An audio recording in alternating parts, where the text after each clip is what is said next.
Salut la Bulls Nation, bienvenue sur French Bulls TV. Comme vous le voyez, hein, j'ai dû ressortir la balle anti-stress des Bulls parce que là honnêtement,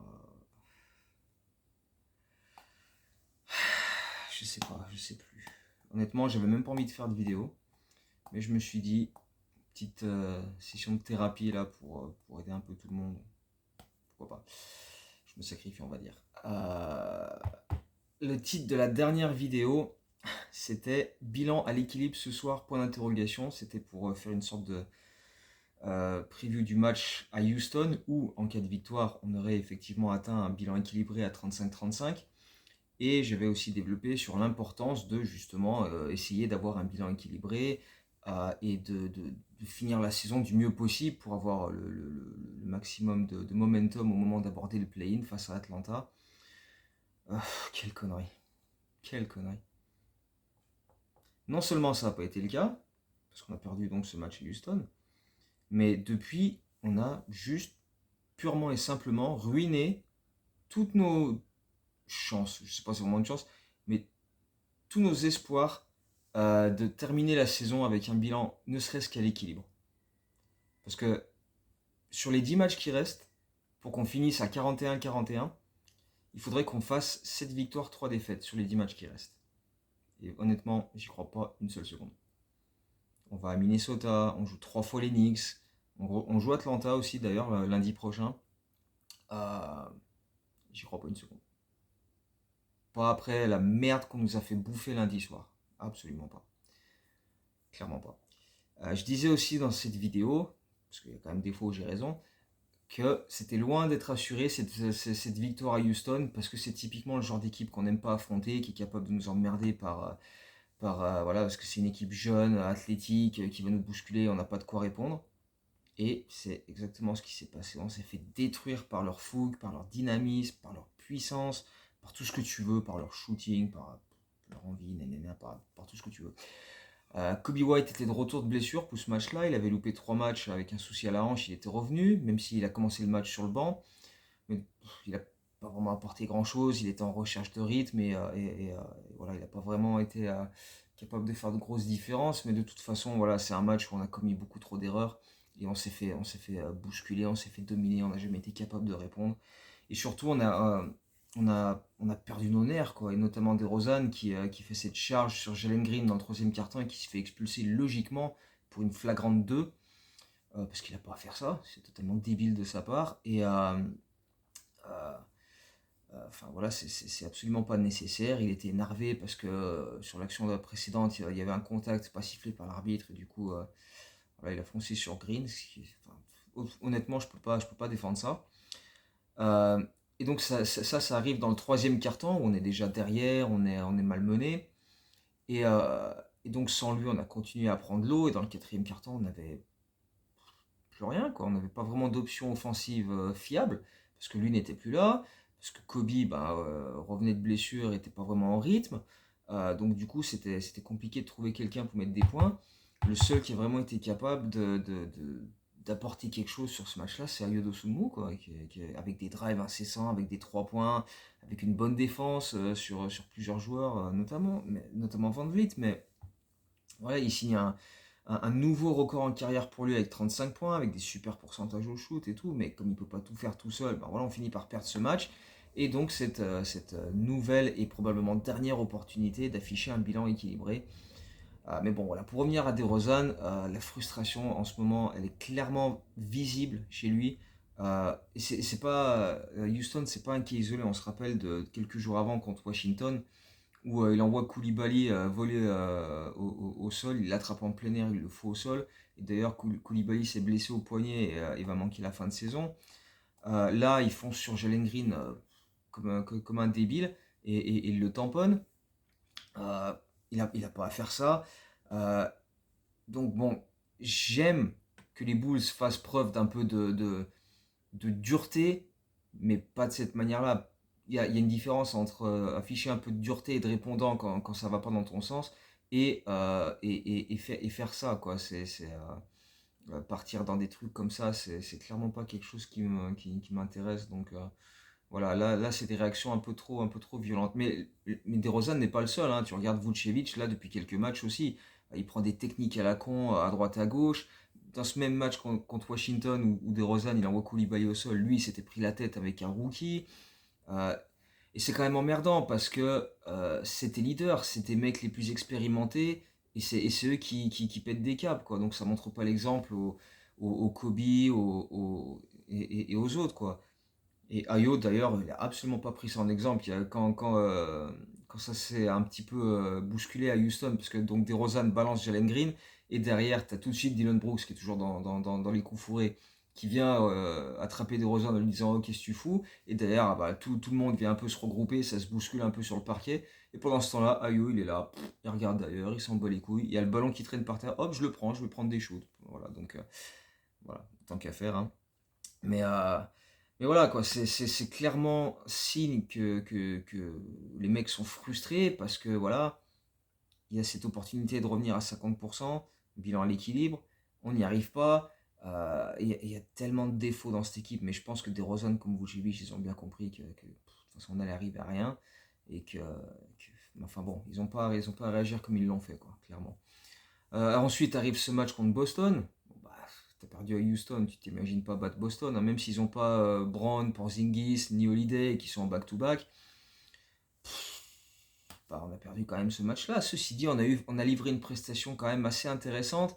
On a tenu le coup pendant un peu plus de 3 quarts temps, même si on a fini par craquer sur la fin, à force de se faire ouvrir défensivement, toujours de la même manière, soir après soir, sur les pick and roll, où même Luke Cornette, il a dominé Vucevic sans difficulté. Ça, franchement, mais on a fait passer Luke Cornette pour un putain de All-Star, quoi. Des dunks dans tous les sens, des hooks, il a pris son record en carrière au rebond sur ce match-là. Il a été, franchement, quand tu te fais rouler dessus par Luke Cornette, tu mérites que de te prendre des putains de mornifs dans la tronche, mais sans déconner. Mais ce match-là, il m'a gonflé. Parce que le pire, c'est que offensivement, on a fait beaucoup de très très bonnes choses. On a shooté à 57% sur ce match-là. On a fait 36 passes décisives, ce qui est un record cette saison pour nous. Normalement, ça, c'est le genre de stat, quand tu fais ça, tu gagnes le match. Mais là, c'est même pas tant que c'est Boston en face, que c'est la meilleure équipe de la ligue avec le meilleur bilan, etc. Mais c'est juste que, même si ça n'avait pas été Boston, quand quand tu te fais autant dominer au rebond, que tu concèdes autant de secondes chances, toujours de la même manière, parce que c'est comme je l'explique depuis 3 ou 4 vidéos, tu fais défendre Vucevic en blitz, il laisse des espaces monstrueux derrière lui, et tu te fais toujours ouvrir de la même manière. Toutes les équipes de la ligue on sont à plus de 70 matchs disputés. On est vraiment là sur la toute fin. Toutes les équipes ont des certitudes, savent comment faire, comment aborder les matchs, savent comment gérer, etc. Nous, non, non. Nous on navigue à vue, on fait, oh, bon, on sait pas, on va voir. Il n'y a pas d'adaptation, il y a pas de certitude, il n'y a pas de, tiens, on va jouer autrement, on va s'adapter. Non, non, non, nous on change rien, on continue de faire monter Vooch en blitz.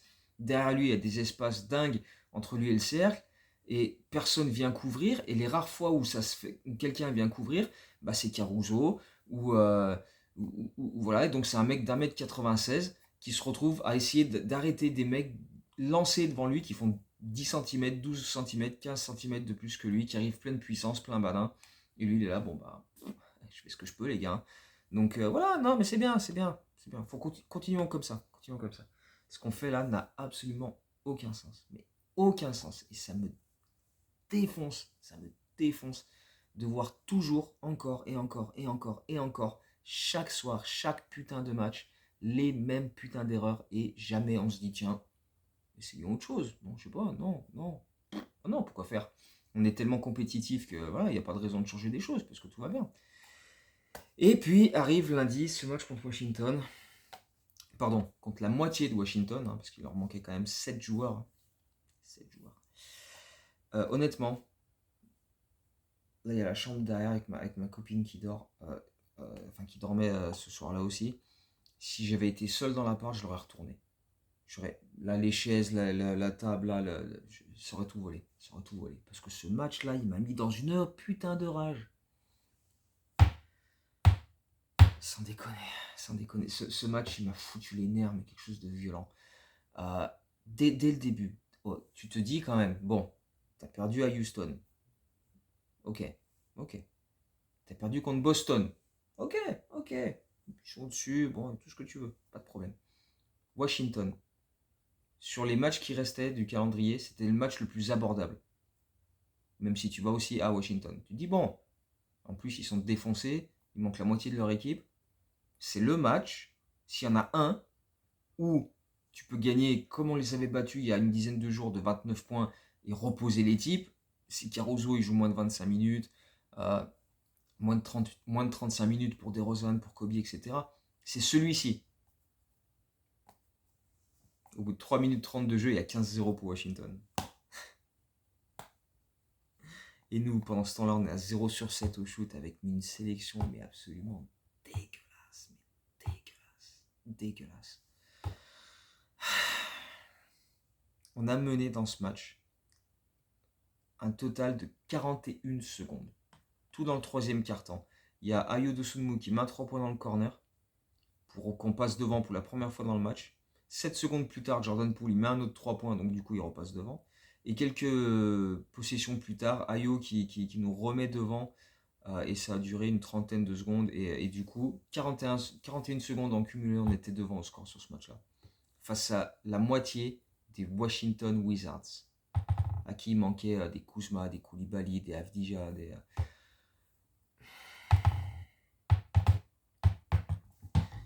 C'était d'une nullité affligeante. D'une nullité, mais affligeante. Parce que défensivement, on a continué de faire exactement les mêmes conneries que sur les autres matchs. Dès qu'on faisait un run, bah, on en reprenait un. Parce que pourquoi faire des stops défensifs? C'est tellement surcoté ça. Donc voilà, on ne s'est pas offert la moindre chance. Par contre, eux, on leur a offert des secondes chances. Mais en voiture, voilà. Hein. Mais honnêtement, je ne vais pas développer plus que ça sur ce match. Parce que ça en vaut pas la peine. Ça en vaut pas la peine. Les efforts étaient nullissime, dégueulasse, pas d'envie, pas d'énergie. On est arrivé dans ce match-là en claquette, on s'est fait défoncer. Et on le mérite. On le mérite. Donc là maintenant, il reste 10 matchs. On en gagne quelques-uns, cool. On en perd quelques-uns, cool. Moi honnêtement, j'en arrive à espérer que la saison elle se termine le plus vite possible maintenant. J'en ai tellement ma claque. Là, des matchs comme lundi soir là. Non, c'est plus possible, c'est plus possible. Là je suis dans un état de nerf où je peux plus supporter ça. J'ai plus la force. Là. Honnêtement, non. Je me fais du mal tout seul, hein, parce que je pourrais très bien en avoir rien à carrer des 10 matchs qui restent. Mais bon. Mais le pire, c'est que là, même notre 9ème place, elle est en danger. Parce que cette 9ème place à laquelle on est accroché comme une moule à un rocher depuis 3 mois et demi, là, qu'on l'a depuis quasiment le 1er janvier, cette 9ème place, qu'on n'a pas bougé. Même ça, c'est même pas sûr qu'on la garde d'ici la fin, parce que Atlanta revient sur nous. C'est Atlanta Hawks qui, pendant que nous, on se faisait défoncer par la moitié des Wizards, eux, ils ont remonté un retard de 30 points face à Boston. Face à Boston, hein. Ils avaient 30 points de retard, ils les ont remontés et ils ont gagné ce match. Donc du coup, ils se rapprochent de nous au classement. Donc même ça, on risque encore de se faire niquer sur ça, sur le finish. Probablement dans la dernière semaine de la saison régulière, dans les derniers matchs, on va se faire passer devant au classement. Et voilà, mais c'est bien, on est compétitif. On est compétitif, il n'y a rien à... Tout va bien, excellent, tout va bien. C'est propre, c'est propre. Donc voilà. Il y a quand même quelques joueurs sur lesquels je voulais revenir qui sortent un petit peu du lot, qui ont fait plaisir par-ci par-là, et notamment contre Boston, Dalen Terry. Oh, Dalen Terry, comme tu m'as fait plaisir, mon petit. Avec une grosse claquette dog dans le troisième quart-temps, un énorme poster sur Derrick White dans le quatrième, même s'il prend une technique absolument ridicule. D'ailleurs, les arbitres sur ce match-là, c'est pareil, des tartes dans la gueule. Les 3 techniques qu'ils ont données dans ce match-là, une pour Boston et 2 pour les Bulls, elles sont aussi ridicules les unes que les autres, totalement débiles. Mais bref, voilà, Dalen Terry sur ce match-là était top. Déjà à Houston, il avait fait des trucs intéressants, mais vraiment, j'ai beaucoup aimé son énergie, les quelques passes qu'il a données, son activité défensive, ses attaques du cercle. Honnêtement, ouais, c'était vraiment propre. Ayo aussi, qui était très bon. Bah, voilà, le match à Houston où il met 35 points. Mais sur les autres matchs, un peu moins d'adresse sur le match à Boston. Mais voilà, lui, il fait son taf. Torrey Craig aussi, qui signe des bons passages, qui met des 3 points, qui shoot avec une belle adresse, qui fait des trucs défensivement assez intéressants dans ses anticipations, avec des bons contests. Drummond aussi, qui fait des bonnes entrées, Caruso, voilà, mais enfin, voilà, il y a quelques gars individuellement où tu te dis, voilà, il y a des passages par-ci par-là, c'est bien, mais collectivement, il y a rien. Défensivement, on est nul à chier, on parle pas, on fait toujours les mêmes erreurs, et honnêtement, qu'est-ce que tu vas faire? Qu'est-ce que tu vas faire? Qu'est-ce que tu vas faire? Honnêtement, vivement la fin, j'en peux plus. C'est pareil, Javonte Green qui revient. Euh, je- je- Tout le monde, moi j'adore Javonte Green, tout le monde adore Javonte Green, c'est pas la question. Mais pourquoi faire venir Green, qui reste un mec qu'on fait jouer poste 4 alors qu'il fait 1m96, comme Caruso, voilà, donc si lui il vient pour protéger le cercle, pour couvrir Vucevic, bah pareil, il se retrouve face à des types de 15 cm de plus que lui, 15 kilos de plus que lui, qui vont lui dunker sur la tronche, qui vont lui faire provoquer des fautes, etc. Donc pourquoi faire venir Green au lieu de, je sais pas, un type un peu plus grand, un peu plus costaud qui pourrait, mais qui en plus ne joue pas. On fait revenir Green, mais là ça fait deux matchs qu'il est là et il joue pas. Donc quel intérêt? Je comprends pas. Alors il faut expliquer quand même que Green arrive là en tant que contrat de 10 jours signé via une hardship exception qui nous est accordée par la ligue parce qu'on a au moins 4 joueurs qui sur les 2 prochaines semaines sont sûrs de ne pas jouer, à savoir Zach, Patrick Williams et Lonzo Ball qui eux, bon bah voilà, c'est des cas beaucoup plus longue durée, mais aussi Julian Phillips qui, à mon avis, ne rejouera pas de la saison, hein, vu comment c'est parti. Mais voilà, donc du coup, on a eu l'autorisation de la part de la NBA de signer un gars et on a décidé de prendre Javonte Green parce que voilà, c'est pour raviver un peu le souvenir parce que voilà, c'est toujours les seuls trucs sur lesquels on peut se raccrocher, c'est le passé quoi. C'est comme ça que les Bulls fonctionnent. Hein. Oh, ça va pas en ce moment. Attends, on va faire revenir Joachim Noah au United Center. On va faire revenir Dennis Rodman. Tiens, on va signer Javonte Green, c'est cool. Comme ça, on met une vidéo avec tous ces dunks et puis c'est sympa. Ça fait oublier qu'on est nul à chier, qu'on est compétitif comme personne, parce que personne n'est compétitif comme ça. Et puis voilà. Donc voilà, c'est cool. Indiana cette nuit, honnêtement, bon, on gagne pas, que j'en ai. Qu'est-ce que ça va changer? Est-ce qu'on va réagir? Est-ce qu'on va. Après, on va à Brooklyn. Après, on va à Minnesota pour finir la semaine dimanche. Qu'on gagne ces matchs, qu'on les gagne pas, honnêtement, j'en ai plus grand chose à secouer. Là, il n'y a plus rien dans cette équipe qui me fait véritablement kiffer ou quoi que ce soit. Donc, allez, finissons cette saison le plus vite possible et puis on passe à autre chose parce que là honnêtement, je suis gavé. Je suis gavé, j'en peux plus de cette équipe. J'en peux plus. Donc voilà, j'espère que cette session, cette thérapie de groupe vous fera autant de bien qu'à moi parce qu'il faut quand même se lâcher de temps en temps. Hein. Et puis voilà. Et puis on en fera d'autres hein, d'ici la fin parce qu'ils n'ont pas fini de nous faire chier. Ce soir, je suis là, je vais faire le live tweet, mais je pense pas que hein, ça va pas grandement m'enflammer. Donc, si vous êtes sur Twitter, passez et puis on partage ce moment de détresse ensemble. Et puis voilà, il y aura d'autres vidéos d'ici la fin de saison pour s'énerver un petit peu. Donc voilà, d'ici cette prochaine vidéo où on va essayer de se calmer tous ensemble. Voilà, c'est perdu. D'ici là, portez-vous bien et à bientôt. Ciao, go Bulls.